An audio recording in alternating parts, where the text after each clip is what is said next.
तो इस संसार तो ब्याज में मिल ही जाएगा। विभीषण को मिला कि नहीं, बोलो ना। अभी आप ध्रुव जी की कथा सुन चुके, ध्रुव जी को मिला कि नहीं। बस यही बात है, हम मूलधन भूल जाते हैं। तो देव ऋषि नारद ने युधिष्ठिर जी को कहा, परमहंस जी कह रहे हैं तुम्हारे दादाजी को देव ऋषि नारद ने समझाया कि वही जय और विजय हैं जिन्हें संतों से श्राप मिला था 3 जन्मों के लिए, ये इनका अंतिम जन्म था।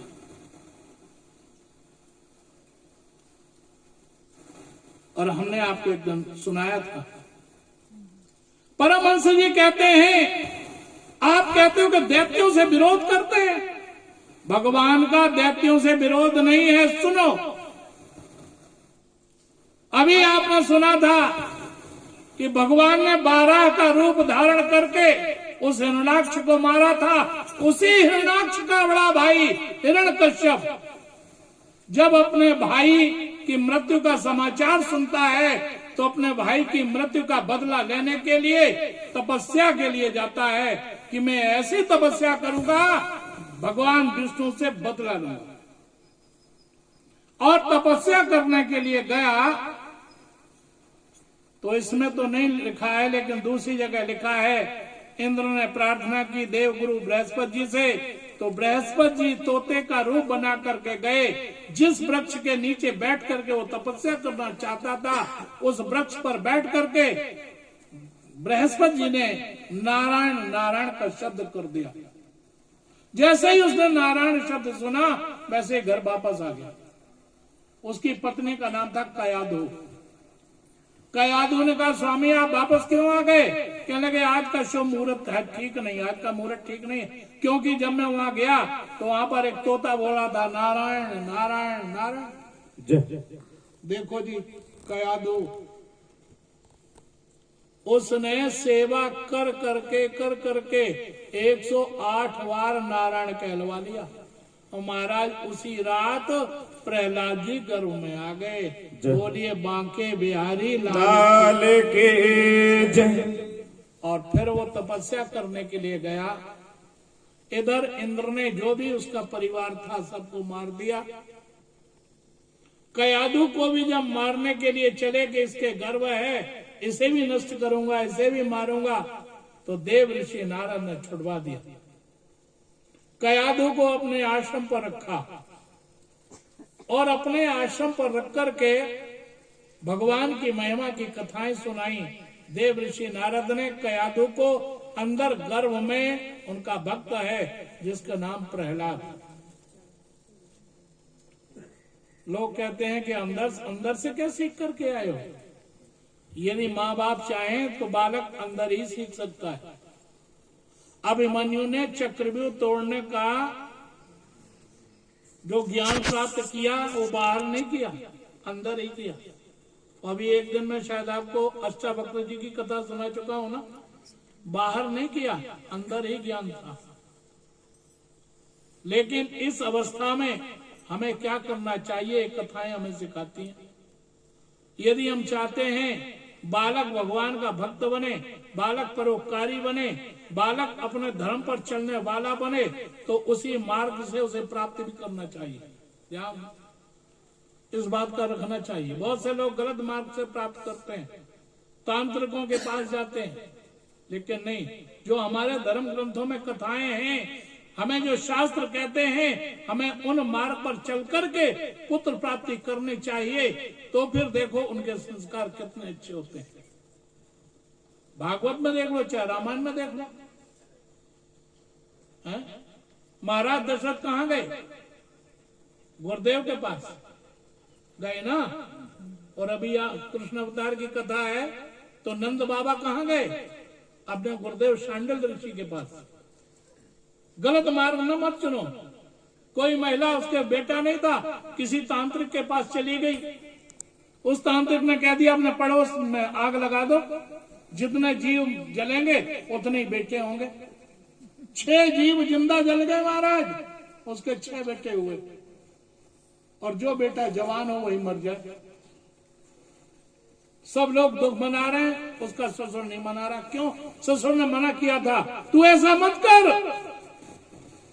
अपने घर में उजाला करने के लिए दूसरे के घर में अंधेरा मत कर। लेकिन नहीं, उसने किया, उसका परिणाम हुआ, बचा एक भी नहीं, क्योंकि मार्ग गलत था। यदि गलत मार्ग होगा तो परिणाम भी गलत ही होगा।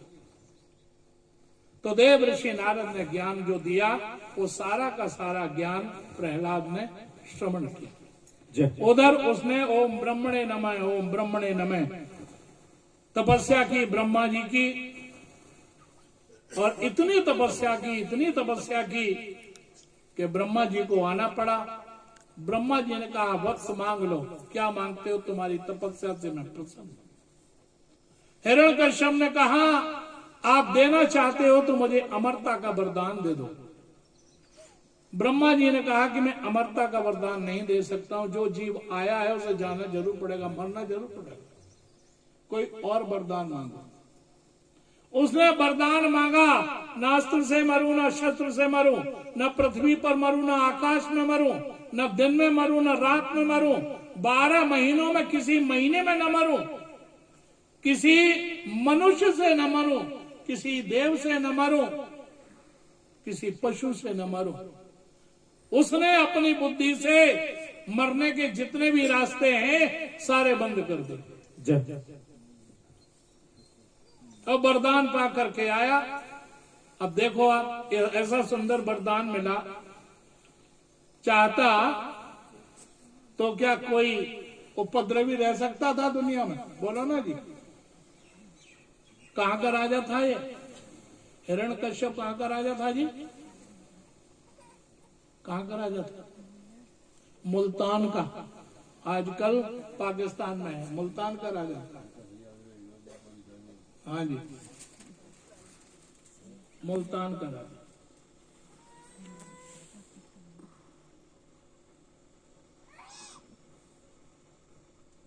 सब पूजा बंद, बस कंस वो हिरण्यकश्यप भगवान की जो है पूजा करो और कोई पूजा नहीं होगी। सारी पूजाएं बंद हो गई, सारे यज्ञ बंद हो गए। प्रहलाद जी को घर ले आए, प्रहलाद जी घर आ गए। घर आए तो विद्यालय में गुरुदेव के पास भेज दिया पढ़ने के लिए। अब सब पढ़ते हैं अपनी पढ़ाई और प्रहलाद जी पढ़ते हैं अपनी पढ़ाई। जब घर आए, पिताजी ने पूछा कि क्या पढ़ा? कहने लगे, पिताजी हमने वो पढ़ा कि उसका भजन करना चाहिए जो अविनाशी है। भगवान विष्णु का भजन करना चाहिए, नारायण का भजन करना चाहिए। उठा के पटक दिया। मेरे दुश्मन का नाम लेता है, मेरे दुश्मन का नाम लेता है।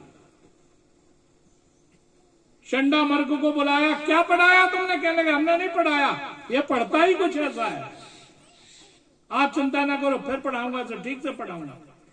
फिर ले गए, फिर आए, गोद में बिठा लिया, पूछा बेटा क्या पढ़ा?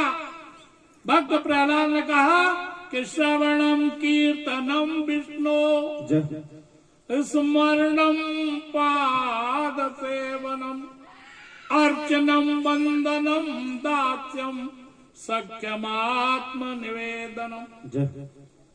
पिताजी, जीव को ये नवदा भक्ति करनी चाहिए, भगवान की कथाओं को सुनना चाहिए, भगवान का कीर्तन करना चाहिए। ये जो नवदा भक्ति की बात सुनी तो फिर पटक दिया गोद में से नीचे। तू छोड़ेगा नहीं? भक्त प्रहलाद ने कहा कि कैसे छोड़ूं, ये तो छूटता ही नहीं। और सही बात है, जिसने इसका अभ्यास कर लिया जी वो छूट नहीं सकता।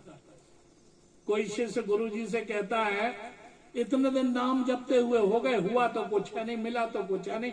गुरु जी ने कहा छोड़ दो, जो कर नहीं होता है कोई तो छोड़ दो। कुछ दिनों के बाद गुरु जी के पास पहुंचा और गुरु जी से जाकर के कहा, आप मुझे कहो कि गंगा जी में डूब के मर जाओ तो मैं मर सकता हूं, लेकिन ये जो नाम आपने दिया है ये छूटता नहीं है। गुरु जी ने कहा फिर भी कहता है कि कुछ हुआ नहीं। जो नाम तेरे हृदय में बस गया, जो नाम तेरे से छूट नहीं रहा है, फिर भी कह रहा है कुछ होता नहीं। भक्त प्रहलाद ने कहा ये नहीं छूट सकता है, ये तो बहुत मुश्किल है। और उसके लिए फिर चंडामर्क ने कहा अब की बार मैं ज्यादा ध्यान रखूंगा। ले गए। एक दिन गुरुजी अपने अंदर थे, गुरु भाइयों ने पूछा कि तुम मेरे साथ पढ़ते हो, तुम्हें ये ज्ञान कहां से मिला? भक्त प्रहलाद ने सारी बात बता दी। और एक कथा और आती है, आपने शायद सुनी होगी, भागवत में नहीं है, कि कोई मंजारिन कुम्हारिन जिसने अपना वो भट्टा लगाया हुआ था ना बर्तनों का। अब ये जो इसे हवा बोलते हैं, इसकी जो हवा की आग है, भट्टे की आग है, वो ऊपर नहीं आती, नीचे नीचे देखती है। तो उसमें बिल्ली के बच्चे भी रखे गए एक गड्ढे में। अब वो मंजारिन बैठी हुई भगवान से प्रार्थना कर रही कि हे प्रभु मेरे से अपराध बन गया, कृपा करना। तो उनमें तो गर्म हवा भी नहीं लगी, और वो जो राम का नाम ले रही थी ना, भक्त प्रहलाद निकल रहे थे। भक्त प्रहलाद ने कहा क्या बोलती हो, तुम्हें पता नहीं मेरे पिता की घोषणा क्या है? उन्होंने कहा हाँ तुम्हारे पिता की घोषणा तो है, लेकिन इसमें हमने बिल्ली के बच्चे रख दिए हैं, आग अंदर ही अंदर चल रही है। मैं भगवान से प्रार्थना कर रही हूँ कि उनका कुछ न बिगड़े। भक्त प्रहलाद ने कहा तो तुम्हें विश्वास है? उसने कहा बिल्कुल विश्वास है, तो मेरे सामने ही हवा खोला जाए। और वही हुआ, जब खोला गया तो बुलाया, देखा उनमें गर्म हवा भी नहीं लगी, बिल्ली के बच्चे सुरक्षित निकल आए। वहां से और विश्वास हो गया। कीर्तन होने लगा, सब लोग कीर्तन कर रहे हैं। और जब कीर्तन हो रहा है, चंडामर्क ने जो शोर सुना है? कि श्रीमन नारायण नारायण नारायण